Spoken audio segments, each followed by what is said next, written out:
The RMAC Woman of the Year Award is presented each year to honor the academic achievements, athletics excellence, community service, and leadership of a graduating female student athlete from the conference, and is also the nominee for the NCAA Woman of the Year Award. This year's awardee was extremely successful, both in the classroom and during competition. Competing as an individual, she was a 4-time Division II national champion, a 5-time Division II All-American, a 5-time RMAC champion, and she earned many all-conference honors in addition to numerous regional accolades, and that doesn't include the additional success she had on relay teams. In the classroom, the student athlete was a Division II Academic All-American 7 times and was named to the RMAC All-Academic Team 8 times throughout her career.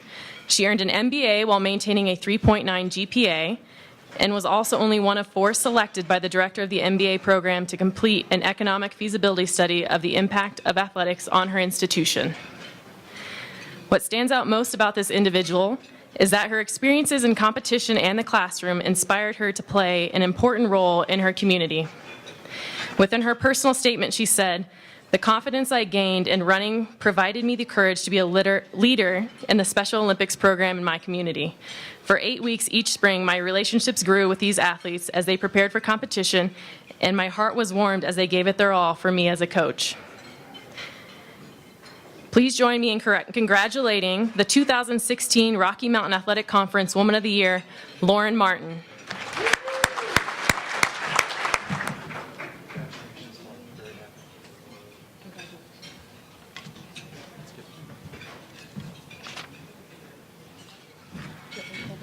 Yes, please.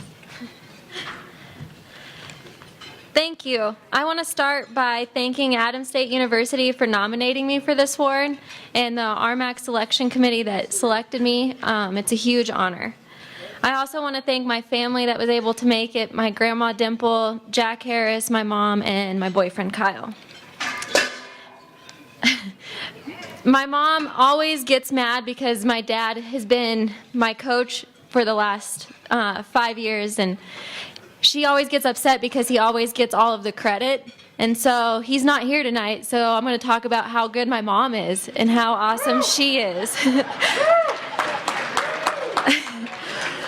So from the very first race that I won back in elementary school, some guy came up to me and he told me, "You're going to be a great runner. You have your dad's genes." And the first thing I told him was, "Yeah, but I have my mom's t-shirt," because I didn't know what genes meant. So for the essay question that I had to write for this award, I had to talk about how I felt I had an impact on my community and in my school. But what I think is more important to me is the impact they've all had on me. And so I want to start by talking about Alamosa, and that's where I was born and raised, and I consider that home, and it has a special place in my heart. The people in Alamosa are so amazing. I'll be out running on the dike doing a 15, 16-mile long run, and people will roll down the window and cheer for us. And they embrace runners like a lot of schools embrace football, and they come to athletic events and cheer for us even when it's freezing outside. And I can't imagine having any better fans anywhere.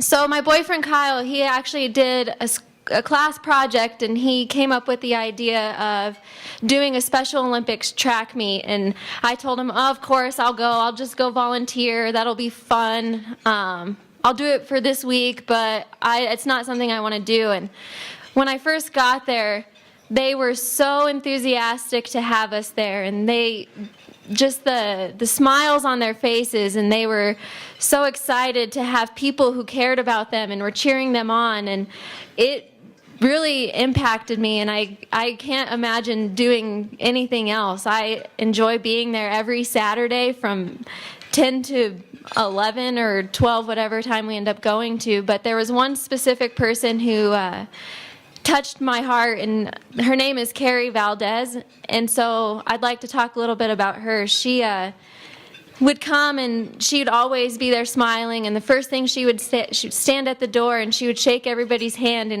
and greet them and say, "I'm so glad you came here to coach us today. What are we going to do? Like, what's practice like?" And it was just infectious, and it rubs off on you, and you take that back to your team, and you're like just as happy and excited to be there as she was.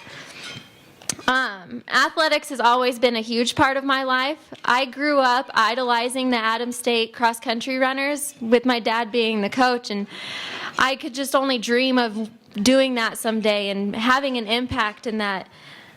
Everyone at Adams State believed in me, probably before I believed in myself. They would always be like, "Lauren, you're going to do awesome this weekend." It's like, yeah, I hope so. The RMAC's really good. They're known for runners. I hope I can be in the first team, second team. And so to the people that believed in me, Larry, Diane, Michael, even Coach Ramstetter, they would always cheer for me in the hall, and that's awesome. That changed my outlook on how good I thought I could be. My dad has been my hero. He always told me I could do it before I thought I could, and he always believes in you, and I think as a coach that's a great thing. But having the coach-athlete relationship, father-daughter relationship, I think changed how we did things, and sometimes it was a little difficult, but it was also a lot of fun, and I wouldn't change that experience for the world.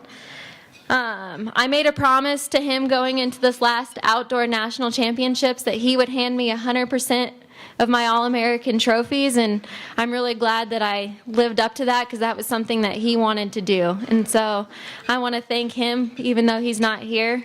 So thank you guys for listening. I hope you guys enjoy tonight, and congrats to the Hall of Fame honorees.